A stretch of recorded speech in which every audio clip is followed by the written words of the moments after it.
جب عثمانی تخت پر ایک کم عمر اور ناتجربہ کار سلطان محمد ثانی تخت نشین ہوا تو یورپی حکمرانوں کو یوں محسوس ہونے لگا کہ اب وہ اپنے تمام علاقے عثمانی سلطنت سے آسانی سے واگزار کروا سکتے ہیں، اور اسی خوش فہمی کے زیر اثر انہوں نے نہ صرف سلطان مراد ثانی سے کیا ہوا سجٹ معاہدہ ایک ماہ بعد ہی توڑ دیا، بلکہ جس دریائے ڈینوب کو اس امن معاہدے میں سرحد مانا گیا تھا کو عبور کر کے سلطنت عثمانیہ کے سرحدی شہروں اور قلعوں کو فتح کرنا بھی شروع کر دیا۔ ان فتوحات کے سلسلے کو آگے بڑھاتے ہوئے یہ صلیبی متحدہ فوجیں جان ہونیاڈے کی قیادت میں بلغاریہ کے شہر وارنا تک جا پہنچی اور اس شہر کا بھی محاصرہ کر لیا۔ سلطان مراد ثانی جو کہ گوشہ نشینی اختیار کر چکا تھا کہ گوشہ نشینی سے نکل کر صلیبی متحدہ فوجوں کی جارحیت پر اس قدر شدید رد عمل دینے کی امید یورپی حکمرانوں کو بالکل بھی نہیں تھی۔ سلطان مراد ثانی نے نہ صرف وارنا میں ان فوجوں کو شکست دی بلکہ یورپی حکمرانوں کے عثمانیوں کو یورپ سے نکال باہر کرنے کے خواب کو بھی چکنا چور کر دیا۔ السلام علیکم دوستو، آپ دیکھ رہے ہیں سیکھو جانو کی اوٹومن سیریز، اور آج کی اس ویڈیو میں ہم آپ کو بیٹل آف وارنا کے بارے میں ہی بتائیں گے۔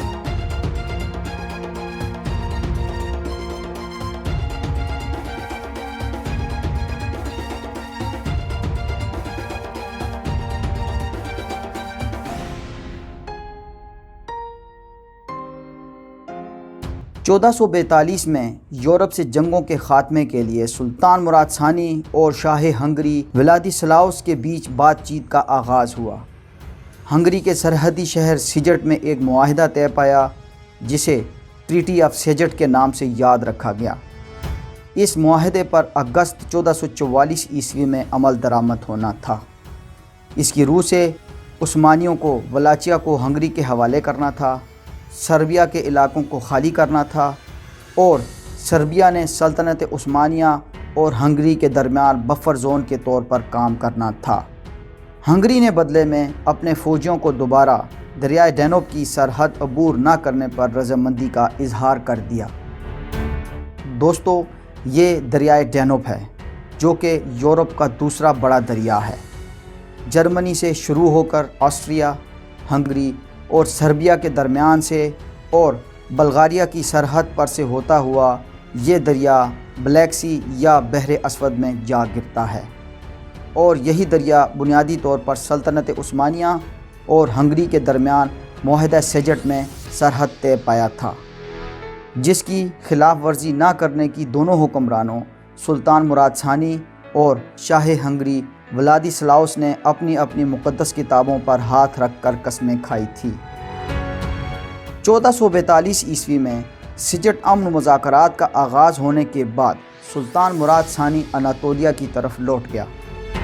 جیسا کہ آپ اس سیریز کی پچھلی ایپیسوڈ میں جان چکے ہیں کہ ان کے لاڈلے بیٹے علاء الدین علی کو 1443 عیسوی میں ایک ترک سردار نے قتل کر دیا تھا، اور یوں پہلے بیٹے کی موت کے بعد دوسرے کا قتل سلطان مراد ثانی کے لیے بہت بڑے صدمے کا سبب بنا، جس نے انہیں اس دنیا سے بیزار کر دیا۔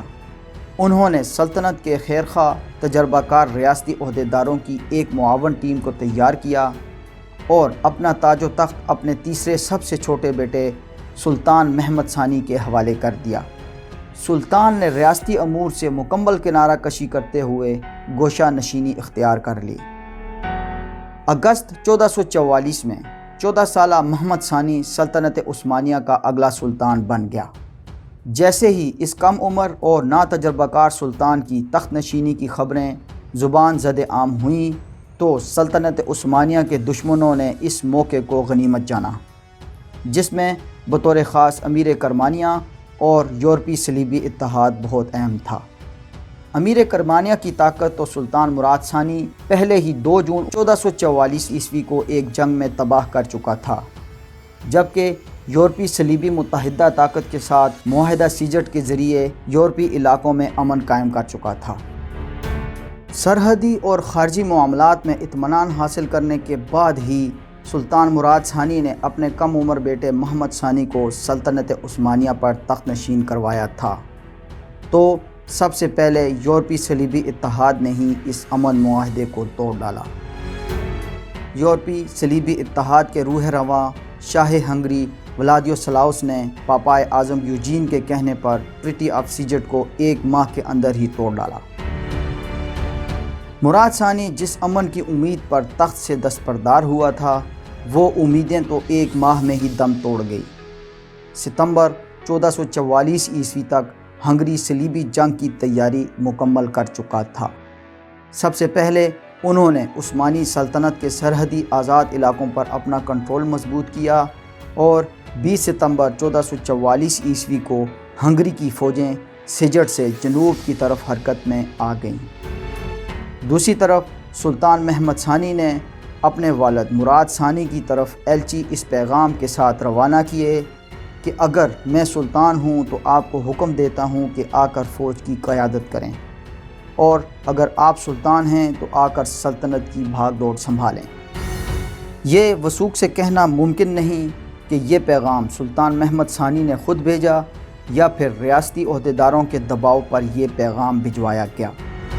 بہرحال مراد ثانی نے گوشہ نشینی ترک کی اور فوراً مگنیسیا سے ادھرنا کی طرف بڑھے تاکہ عثمانی فوجوں کی قیادت کر سکیں، مگر یورپی صلیبی اتحاد کے بحری بیڑے بحر مرمرا اور درہ دانیال کی سمندری پٹی کو حصار میں لیے ہوئے تھے تاکہ ایشیائی علاقوں سے فوجی امداد کو روکا جا سکے اور آسانی کے ساتھ سلطنت عثمانیہ سے یورپی علاقوں کو واگزار کروایا جا سکے۔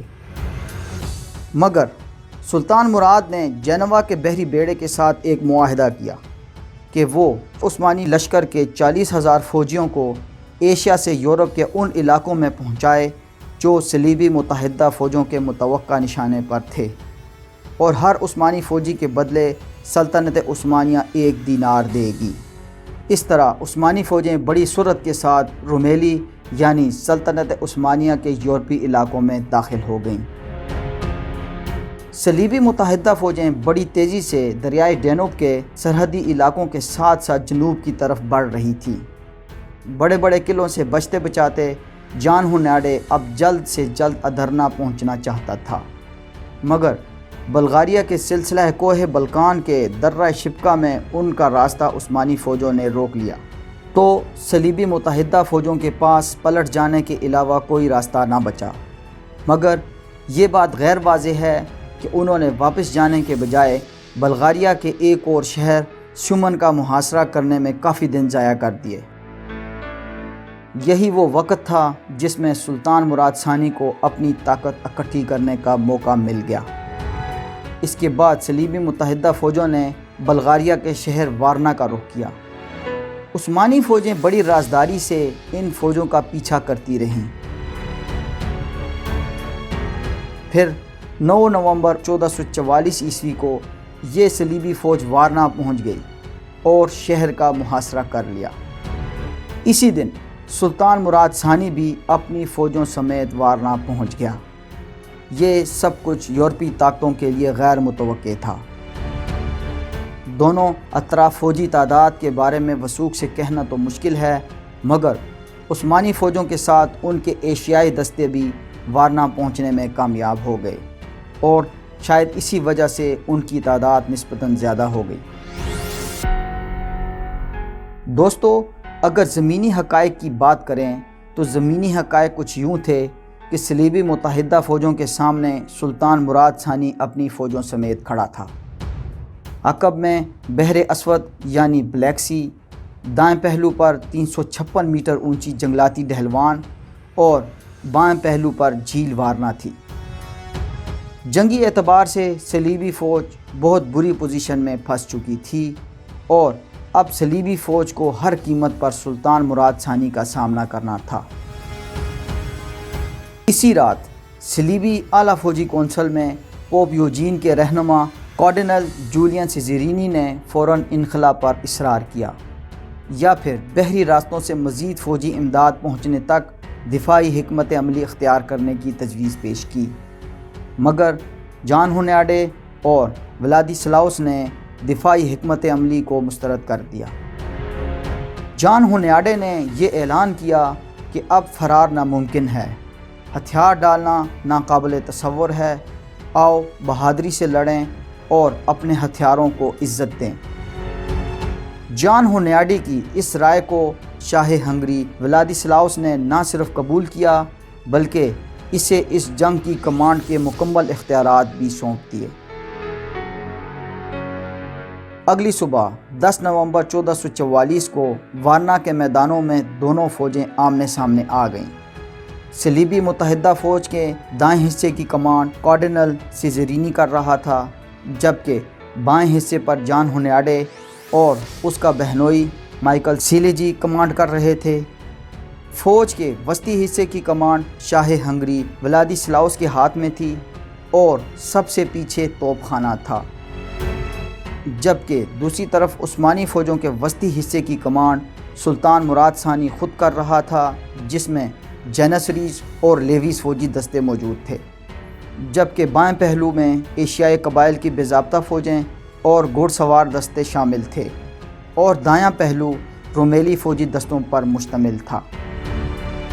سب سے پہلے عثمانی فوج کے بائیں پہلو، جو کہ ایشیائی قبائل کی بے ضابطہ فوج تھی، نے آگے بڑھ کر صلیبی فوجوں کے دائیں پہلو، جو کہ کارڈنل جولین سیزرینی کی کمانڈ میں تھا، پر حملہ کیا۔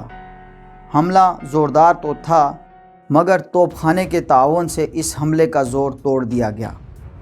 جب عثمانی بایاں دستہ پیچھے ہٹنے پر مجبور ہو گیا تو صلیبی سپاہیوں نے بے ترتیبی سے عثمانیوں کا پیچھا شروع کر دیا، لیکن اس بے ہنگم تعاقب میں وہ اپنے مرکزی حصے سے بہت دور ہٹ گئے اور عثمانی فوجوں کے مرکزی دستوں کے بہت نزدیک چلے گئے۔ یہ حملہ تھا تو زبردست، مگر یہ حملہ صلیبی فوجیوں کے لیے ایک جال ثابت ہوا۔ اس غیر منظم حملے اور اپنے مرکزی حصے سے دوری کی وجہ سے صلیبی فوجوں کے دائیں پہلو پر گھات میں بیٹھے عثمانی گھڑ سواروں نے حملہ کر دیا۔ اس کے باوجود کہ صلیبی فوجی بڑی بہادری سے لڑ رہے تھے، لیکن غلط حکمت عملی کی وجہ سے صلیبی فوج بے ترتیبی کا شکار ہو گئی اور پسپا ہو گئی۔ بہت سارے صلیبی فوجی قتل ہو گئے اور بقایا نے وارنا خلیج کی دوسری طرف ایک چھوٹے سے قلعے گلاٹا کی طرف بھاگنے کی کوشش کی، مگر زیادہ تر وارنا جھیل اور دریائے دیونیا کی دلدل میں مارے گئے۔ ان میں کارڈنل جولین سیزرینی بھی شامل تھا۔ عثمانیوں نے اپنی اس ابتدائی فتح کے پیش نظر آگے بڑھ کر صلیبی بائیں پہلو پر حملہ کر دیا، جس کی قیادت جان ہونیاڈے کا بہنوئی مائیکل سیلیجی کر رہا تھا۔ مائیکل سیلیجی نے نہ صرف اس عثمانی حملے کو روک لیا، بلکہ مائیکل سیلیجی کی قیادت میں انہوں نے عثمانیوں کو پیچھے ہٹنے پر بھی مجبور کر دیا۔ ان حالات میں ہونیاڈے نے مائیکل سیلیجی کی مدد کرنے کا فیصلہ کیا تاکہ عثمانیوں کے بائیں پہلو کا مکمل خاتمہ کیا جائے۔ ہونیاڈے نے 20 سالہ نوجوان شاہ ہنگری ولادیسلاؤس کو نصیحت کی کہ اس کے واپس آنے تک اپنی پوزیشن کو نہ چھوڑے، اور ہونیاڈے اپنے فوجی دستوں کے ساتھ مائیکل سیلیجی کی طرف بڑھ گیا۔ مائیکل سیلیجی کی فوجوں کے ساتھ ہونیاڈے کے شامل ہو جانے سے صلیبی فوجوں کے جیت کے امکانات بڑھ گئے، مگر اس دور کی جنگوں میں ایک غلط فیصلہ جیتی ہوئی بازی کو ہار میں بدل سکتا تھا، اور ایسا ہی ہوا۔ ناتجربہ کار نوجوان شاہ ہنگری ولادیسلاؤس نے ہونیاڈے کی نصیحت کو نظر انداز کیا اور اپنے 500 پولش فوجی نائٹوں پر حد سے زیادہ اعتماد کرتے ہوئے عثمانی مرکزی پہلو پر چڑھ دوڑا۔ انہوں نے جینسری پیادل فوج کو زیر کرنے کے علاوہ سلطان مراد ثانی کو بھی قیدی بنانے کی بھرپور کوشش کی، اور وہ تقریباً اس کوشش میں کامیاب بھی ہو گیا تھا، مگر سلطان کے خیمے کے سامنے وہ اپنے نائٹوں سمیت عثمانی فوجوں کے گھیرے میں آ گیا۔ سلطان مراد ثانی نے بڑی پھرتی سے اپنا نیزہ اس عہد شکن شاہ ہنگری و پولینڈ کے پیٹ میں اتار دیا۔ ولادیسلاؤس اپنے گھوڑے سے نیچے گرا اور ایک سپاہی نے آگے بڑھ کر اس کا سر کاٹ لیا۔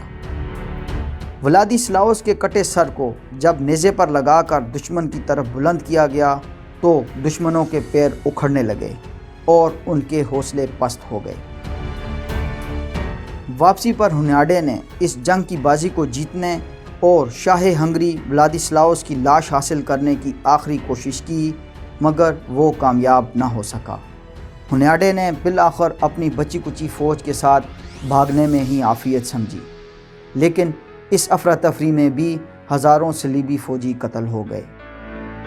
سلطان مراد ثانی نے اسی کامیابی پر اکتفا کیا اور ہنیاڈے کو بھاگنے دیا۔ بے شک یہ صلیبی اتحاد کے لیے ایک بہت بڑی شکست تھی، مگر ولادیسلاوس کے قتل سے ہنگری اور پولینڈ پر بادشاہت کے لیے خانہ جنگی کا آغاز ہو گیا۔ نہ صرف ہنگری غیر مستحکم ہو گیا بلکہ مسیحی دنیا میں بھی پھوٹ پڑ گئی۔ ان حالات میں عثمانیوں کو یورپ اور ایشیائی کوچک میں اپنی سرحدوں میں اضافہ کرنے کے مزید موقع میسر آ گئے۔ 1448 عیسوی میں ایک دفعہ پھر سے ہنیاڈے کوسوو کے میدانوں میں سلطان مراد ثانی کے مد مقابل آ گیا۔ اس جنگ کو تاریخ میں سیکنڈ بیٹل آف کوسوو کے نام سے یاد رکھا گیا۔ اس جنگ کا کون بنا سکندر اور ہار بنی کس کا مقدر، یہ سب کچھ ہم آپ کو اس سیریز کی اگلی ویڈیو میں بتائیں گے۔ دوستو، ہمیں امید ہے کہ آپ کو ہماری یہ کاوش پسند آئی ہوگی۔ اگر ایسا ہے تو ہماری حوصلہ افزائی کے لیے ویڈیو کو لائک اور چینل کو سبسکرائب کریں، دوستوں میں شیئر کریں اور کامنٹس کے ذریعے ہمیں اپنی قیمتی آراء سے ضرور آگاہ کریں۔ اپنا بہت بہت خیال رکھیے گا۔ اللہ حافظ۔